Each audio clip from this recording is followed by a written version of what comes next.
Secretary of State Antony Blinken and Homeland Security Secretary Alejandro Mayorkas are set to meet with the president of Mexico tomorrow. It comes as 8,000 migrants head towards our southern border. It is the biggest caravan so far this year, and it's growing.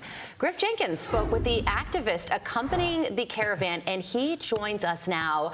Griff, good morning to you. What did he say to you? Well, good morning, and his name is Luis Villagran, and he has been organizing caravans ever since I went for Fox and covered and traveled 7,000 miles through both Honduras, Guatemala, all of Mexico. This caravan's just left Tapachula, which is in the southernmost part of Mexico with the border with Guatemala, and he organized one in 2018, 2019, and several since. And he believes that migrants should have a path to the U.S., and the U.S. should do more to help migrants from countries where there is this credible fear threat. And this caravan of 8,000 may be larger because as they go through Mexico, more will gather up. Because remember, there's a pipeline full of migrants. It's not just the 8,000. We get 5, 6, 10,000 a day all across the border.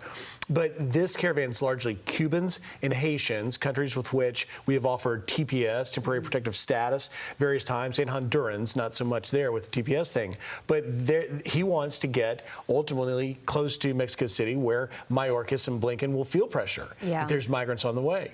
And they want to see the U.S. extend more opportunities for migrants to come to the U.S. Well, I was reading that this caravan, they're holding signs that say exodus from poverty. So he's talking about credible fear threats, but that shows that a lot of these people are coming to the United States for economic reasons. And I believe that he's the same guy who told the BBC. I thought this quote was so interesting. He said, the problem is that the southern border with Guatemala is open, and 800 to 1,000 people are crossing it daily. If we don't get out of Tapachula, the town will collapse. So even he, leading this group of illegal immigrants, is acknowledging that they're causing a major economic problem in southern Mexico. And he's also talking about the fact that the border between Mexico and Guatemala is wide open.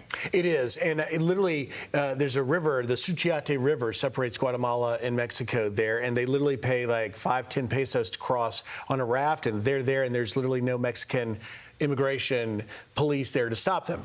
And in the town of Tapachula, which has become this hub for migrants, they don't allow them to work. They'll set up in the streets and try and make ends meet before they ultimately make their journey north to the U.S. But here's the dirty secret, and here needs to be the focus of Mayorkas and Blinken's conversations with Mexico, and that is Mexico is a transit country. They want the migrants who all want to go to the U.S. to get jobs to just move them quickly, move it along, move quickly through. But so many have descended on Tapachula, because that's where they start, that it's become an economic drag on Tapachula itself, which is a pretty big city in southern Mexico. And so I think what you're going to see is activists like Villagran become louder and louder because they've got leverage here, because they're putting pressure on the Mexican government, which, by the way, is out of money. The INM, the Mexican immigration folks, they've run out of money. That's part of the reason why they're not helping so much. So Blinken and Mayorkas are going to lean on Mexico to try and do more, even though they're out of resources, while our border resources are stretched to points we've never seen before. Okay, so what is your expectation for this meeting between Mayorkas, Blinken, and the Mexican president? Obrador. Excuse me. Yeah, Obrador. Well, I think, look, Obrador is outgoing. He's done after his 6 years, and under the Trump administration, we threatened very harsh economic penalties. And they had a good relationship, Obrador and Trump. This administration has not threatened that. And I think Obrador is going to ask for the U.S. to do more in the way of granting asylum to migrants like Cuba, Haiti, Venezuela, right? They're all coming from countries that the U.S. has no repatriation agreements with, although we've begun to send some back to Venezuela under a special agreement. But I think Obrador is going to do everything he can to keep them moving, like I said, as quickly as possible so that they don't become a drag on Mexico's economy. In the U.S., by the way, we were reporting last week, the Center for Immigration Studies put out that 3 in 5, 59% of illegal alien households are on welfare in the U.S. So Mexico doesn't want that problem with the illegal aliens in their country. So just final question here, but if illegal immigration is becoming a drag on the Mexican economy, then why doesn't Obrador just shut down the southern border between Mexico and Guatemala? It seems like such a simple solution.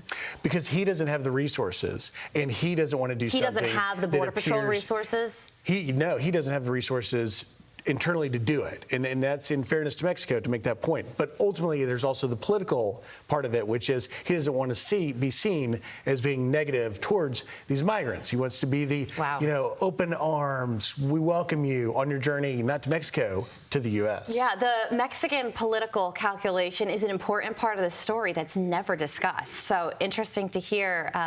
You know so much about it, Griff. I've spent a lot of time. Yeah, you certainly have. In the first caravan, the migrants called me the El Gringo Pollero, which is basically someone that would move the caravan along. And I'll tell you, by the way, a final point, and that is Auden Cabello, Mexican independent journalist I spent a lot of time with in Eagle Pass a few weeks ago. He's interviewed a lot of the migrants on the Mexican side, and he says none of them mention credible fear. All of them mention jobs. Well, it's a complex topic, but you cover it so well. Griff, thank you. Stay right there because we're going to talk about Christmas in a little bit. I'm Steve Doocy. I'm Brian Kilmeade. And I'm Ainsley Earhart. And click here to subscribe to the Fox News YouTube page to catch our hottest interviews and most compelling analysis.